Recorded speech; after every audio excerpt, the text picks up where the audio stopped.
page backward and go to 212. All right. And the orchestra said we'll sing all of them. Let's sing 4 verses, okay? All 3. Oh, you have 3?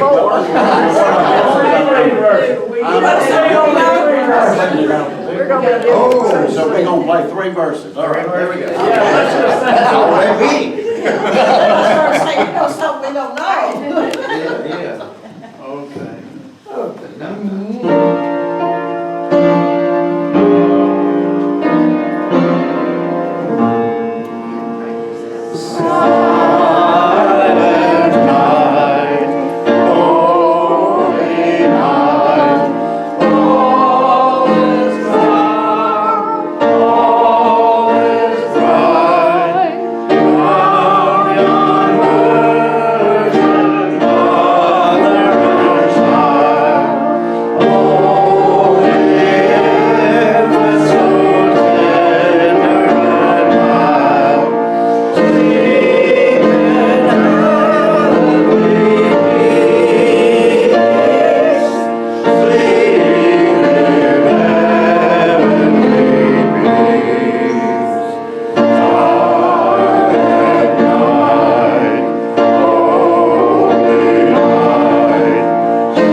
Birthdays? Yes, Who?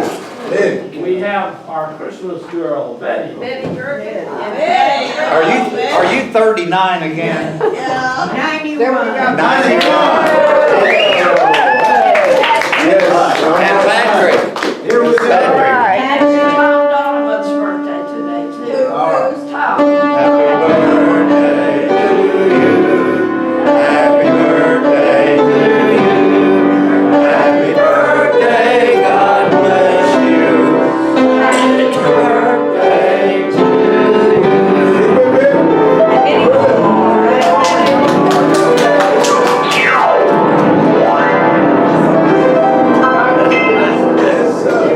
All right. Merry Christmas.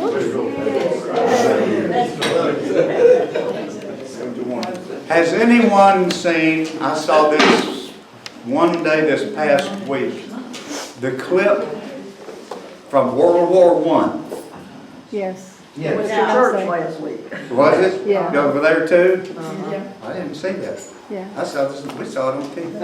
It was But the church. anyhow, they started singing Silent. Silent Night in German and English. Yes, I saw that. That brings tears. Amen. Yes.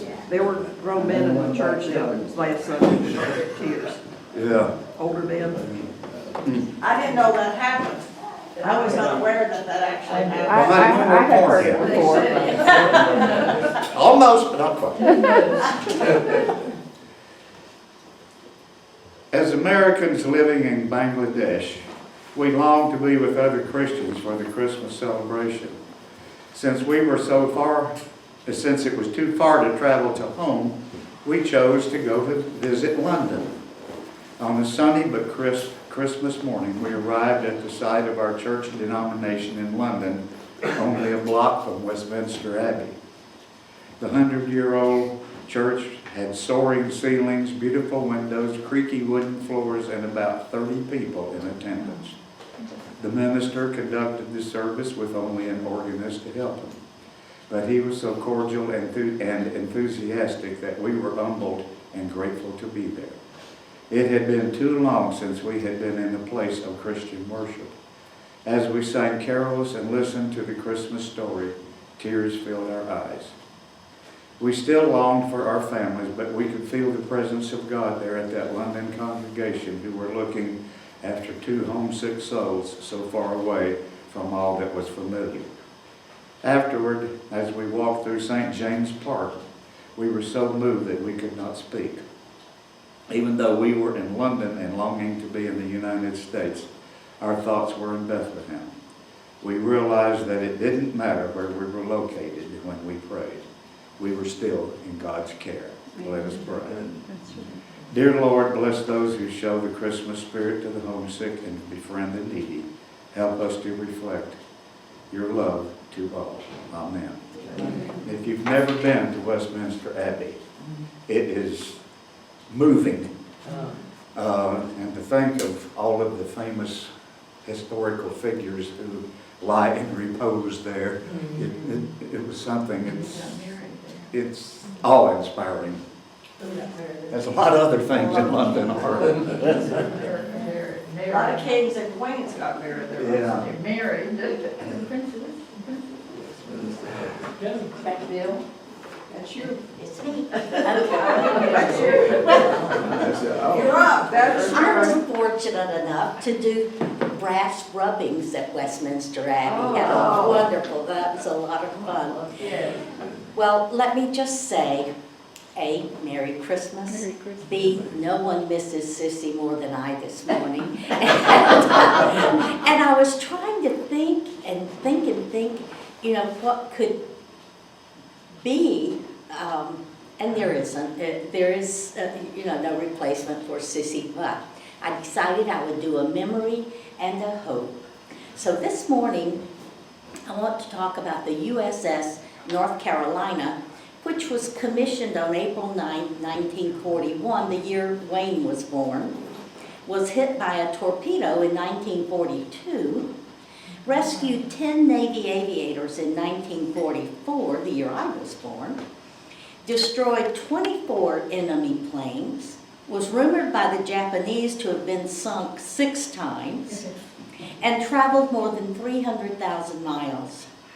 Along the way, its sailors spent several Christmases at sea, yearning for the normalcy of holiday traditions at the height of World War II. You're north of the Tropic of Capricorn, east of the continent of Australia, with the Coral Sea on one side and the Pacific Ocean on the other. Nearby places have names like Mawo, Naguna, and Mount Tabwi Masana. It's summer in the southern hemisphere, and you're here for some R&R after 30 days at sea. But it's December, and it seems like it should be winter. Not warm, still what can you do? Your country is at war in conflicts that stretch across the world. You're a patriot and a sailor in the United States Navy, or maybe a Marine, and orders are orders, even in the New Hebrides Islands, even aboard the USS North Carolina, even on Christmas Eve 1943. At any given time, 2,339 servicemen manned the Showcase battleship that had steamed into Pearl Harbor and raised morale 18 months earlier. Many members of the crew were husbands and fathers who would be spending the holiday thousands of miles away from their wives and children. And they couldn't even have a peaceful Christmas day with the planned church service. Orders had come in that the USS North Carolina would ship out Christmas morning to provide support for a carrier attack. Bing Crosby had recorded "I'll Be Home for Christmas" just a few months earlier, in October. And like the last line says, you knew you'd only be at home for Christmas in your dreams. But there'd been a show after all, and what's not to love about a burlesque? Good old Chaplain Everett Woobens had arranged it all with skits and dances, comedy bits and a striptease. The biggest laughs and applause went to the guys who dressed in drag. 6 years later, actors would do the same thing in South Pacific on Broadway and win a Pulitzer Prize. Because what's sexier or more award-worthy than a wig made out of manila roping? But what? Nobody mentioned a movie. There's that familiar flapping as a drop film strip flitters around before catching the brief burning smell as the projector light heats. If it's a training or recon film, somebody sure got their timing wrong. Talk about your Christmas anticlimax. The movie starts and, wait, isn't that Frank's wife? Hold on. That's Nancy, all right, with their son Tommy, and he's opening a present, a cat pistol. And that's Badger's boy, Mark, now unwrapping what looks like a board game, Parcheesi. And there's your Janie, with Ben, the kids, your Lori.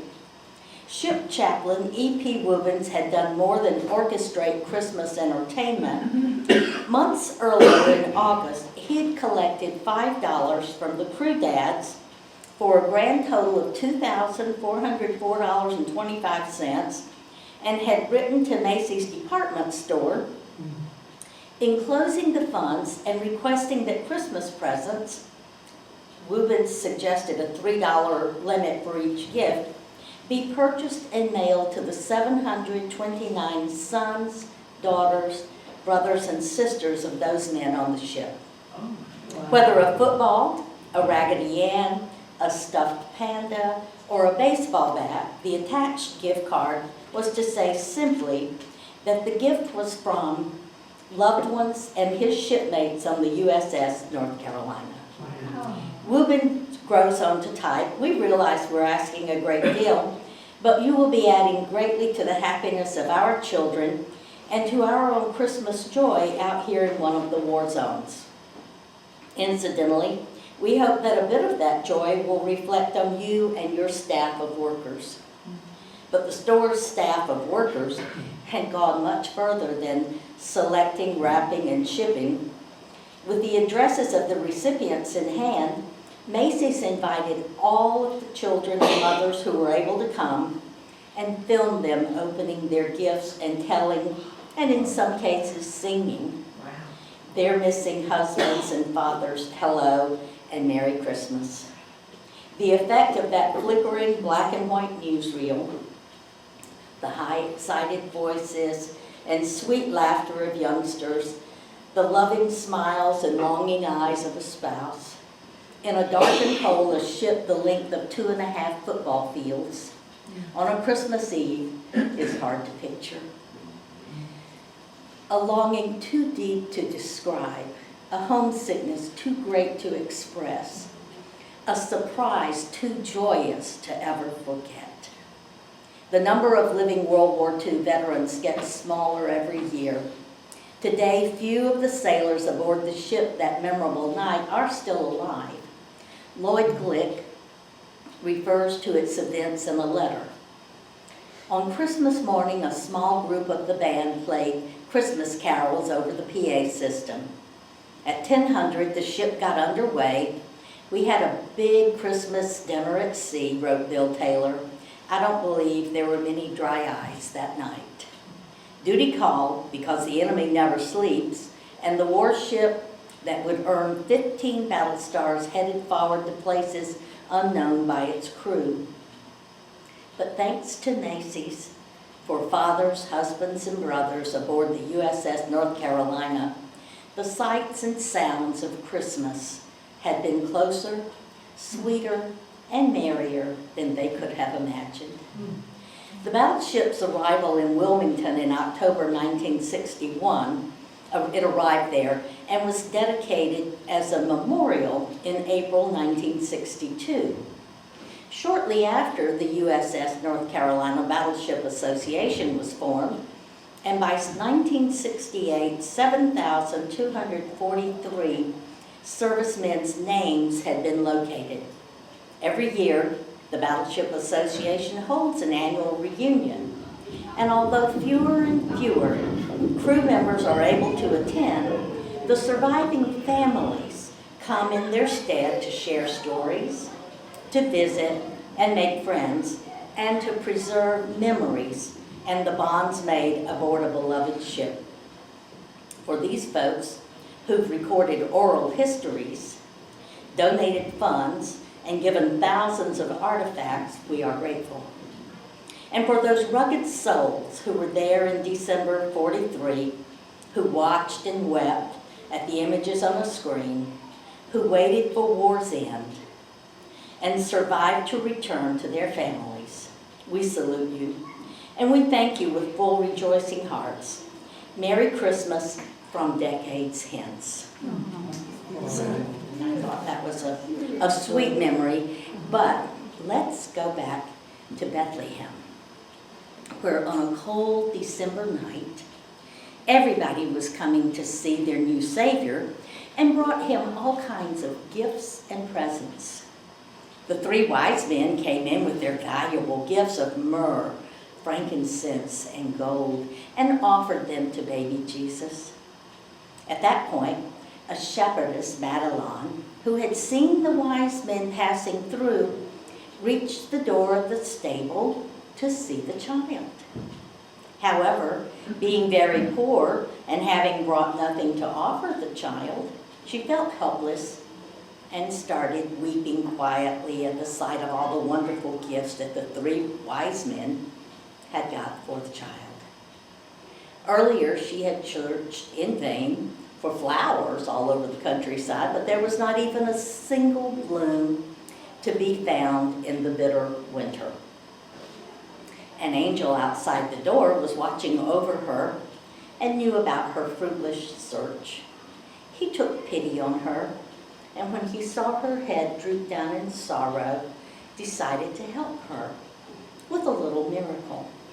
He gently brushed aside the snow at her feet, and where her tears had fallen, sprang a beautiful cluster of waxen white winter roses with pink-tipped petals. Then he softly whispered into the shepherdess's ear that these Christmas roses are far more valuable than any myrrh, frankincense, or gold, for they are pure and made of love. The maiden was pleasantly surprised when she heard these words and joyfully gathered the flowers and offered them to the holy infant, who, seeing that the gift was reared with tears of love, smiled at her with gratitude and satisfaction. Thus, the Christmas rose came to symbolize hope, love, and all that is wonderful in this season. And I wish us all hope, love, and all that is wonderful in this season.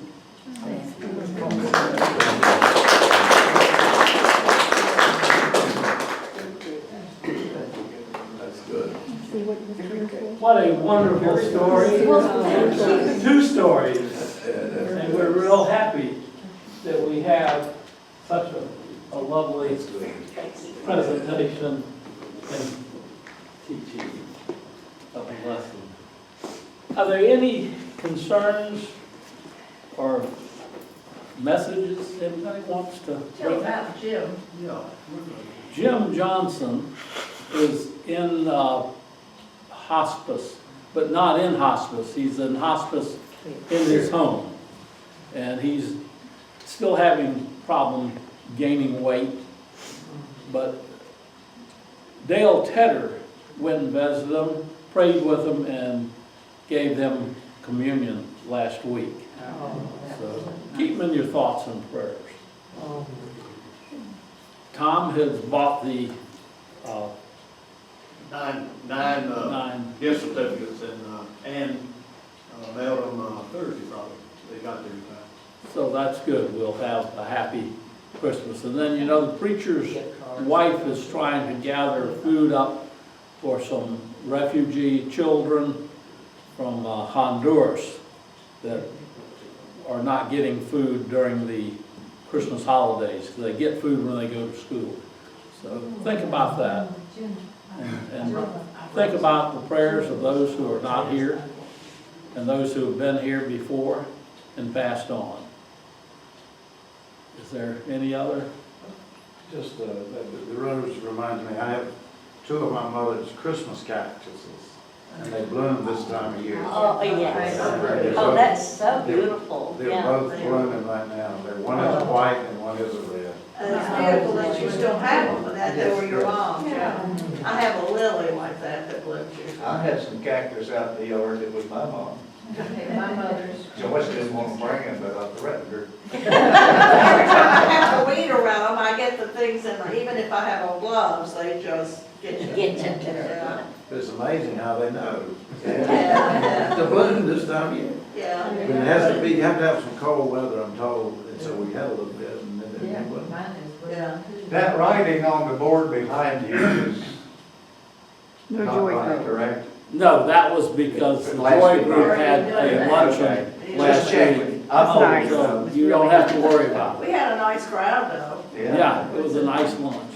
Joan? I was just gonna say, I said from LeMay, white, they called it a poinsettia, not a poinsettia. It's small blooms about that big around, solid white and kind of roughly, to Sissy.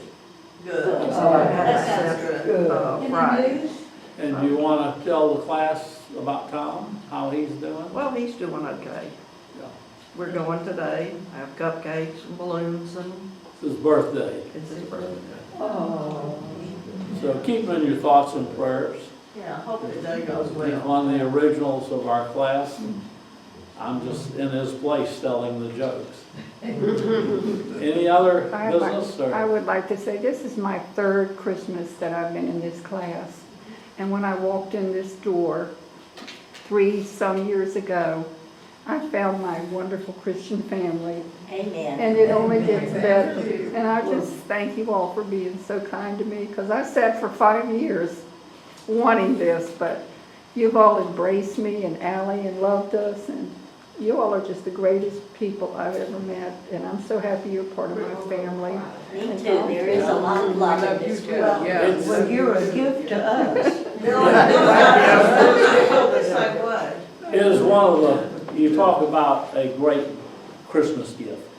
Patty and I joined this class, as well as many of us are still here, as young married with young children.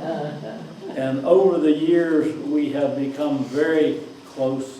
I mean, our best friends, we met in this class, literally. We've gone on vacations together. We've watched our kids grow up, get married, and, you know, we've watched as we've aged, but it's been a wonderful, wonderful ride.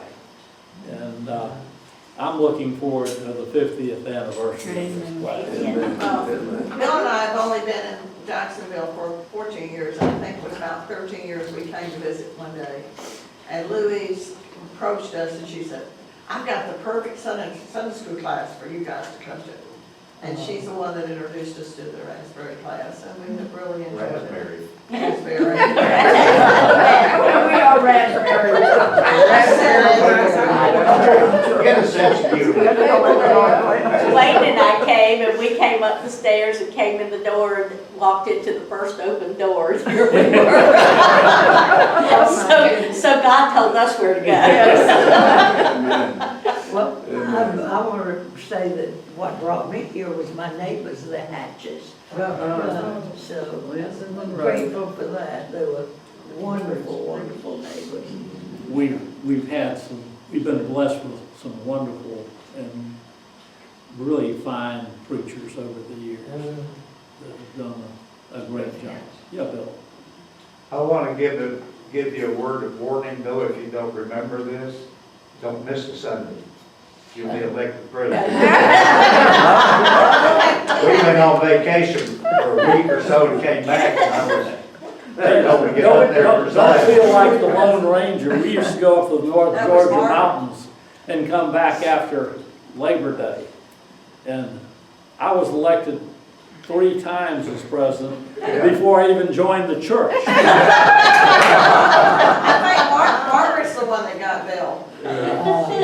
She decided, and you know, when Margaret made her mind up You don't about say saying no to that. Margaret. Yeah, she was like Jean Dart, she was a nut. You did not say no to Margaret. No, you did not.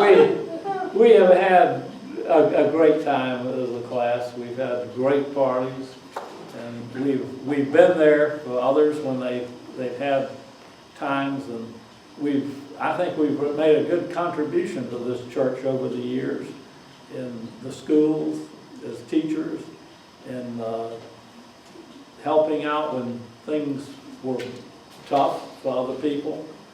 And I think this class especially has stepped up. Now we Still do. And I mean, the bereavement committee is a good example of it. Yeah. That's kind of the stepchild, but they always knew they could count on us. Right. And sometimes we didn't get respect. Yeah, well, we don't care. We're happy, and it's a good group. Anything else? Well, I thank the class for my birthday card. And I did not forget, and I received my card, and I was so much delighted. And I thank the class because they're always there for us, regardless of what the circumstances. That's what friends are for. So I appreciate it. Thank you. These are a few snippets. When one door closes and another door opens, you're probably in prison. To me, to drink responsibly means don't spill it. At our age, when we say the other day, I could be referring to any time between yesterday and 20 years ago. Interviewer, so tell me about yourself. Me, I'd rather not. I kind of want this job. Cop, please step out of the car. Me, I'm too drunk. You get in. I remember years ago being able to get out of bed without making sound effects.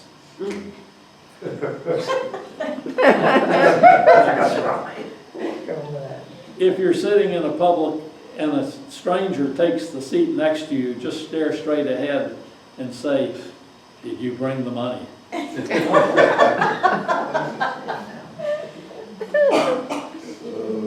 Age 60 might be the new 40, but 9 p.m. is the new midnight.